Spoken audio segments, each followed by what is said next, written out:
Police officials in Newport, Rhode Island say an estimated 40% of calls for service involve the mentally ill and those with behavioral problems.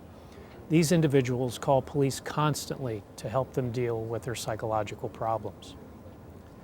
This 57-year-old woman has called police more than 60 times in the past 17 months, often to report that she is being pursued by stalkers and subjected to torture, though police have found no evidence of it. Although the woman agreed to speak about her experiences, USA Today is not identifying her by name so as not to subject her to possible abuse.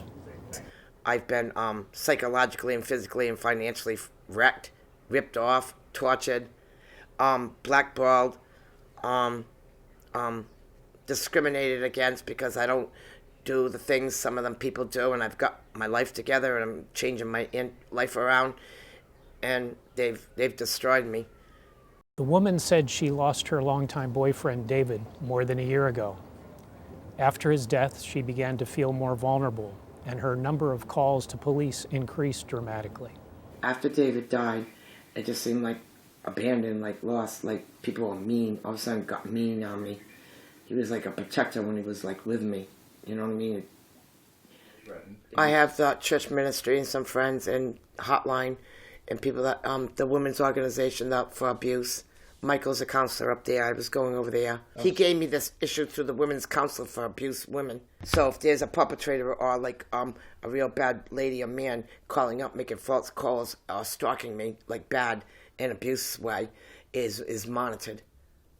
Police acknowledge that a large portion of their calls, including the dozens placed by this woman, have nothing to do with their traditional public safety responsibilities.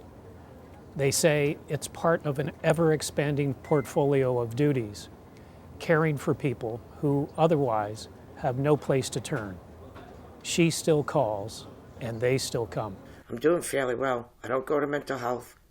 I go to a private physician. I'm doing really well. But the abuse and the stalking and the torture and the bullying and privacy, I mean, you know, they gotta go.